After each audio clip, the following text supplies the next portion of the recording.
500 Taifa Stadium, Simba na Yanga.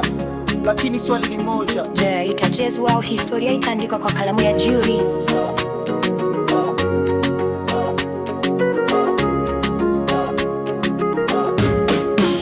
Kama itachezwa, viatu vya nyundo vitanguruma, mashabiki kwa kofia, roho kwa meza ya kulia, wanafunzi wa mpira, mafundi wa mechi ya vita. Itu derby, hii ni test inayoitwa kwa jina. Simba tayari na silaha, walinzi weusi na beki wamezoea jua la uwanja na mekele ya vuvuzela. Yanga bado kwenye mjadala, jua tatua wasubiri, lakini taifa nasema tupe mchezo, si siasa nyingi. Mchezo utakuwa hivi, mashuti kwa neti, kelele kwa city. Kama ni derby basi damu ni joto, heshima ya mtaa itatoka kwa goli.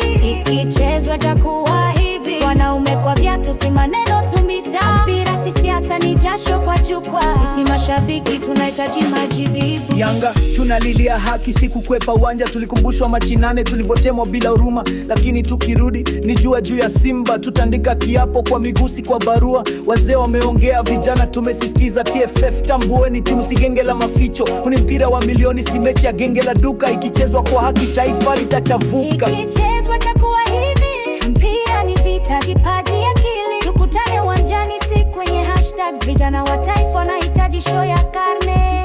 Simba, oh Yanga, mashabiki wanalia, TPL vitusikie. Refa pige kipenga, ikichezwa iwe shangwe. Tarehe hiyo si tu mechi, ni roza mashabiki, ni historia ya taifa. Na kama ikichezwa itakuwa kama moto, mioyo itaungana au kuvunjika.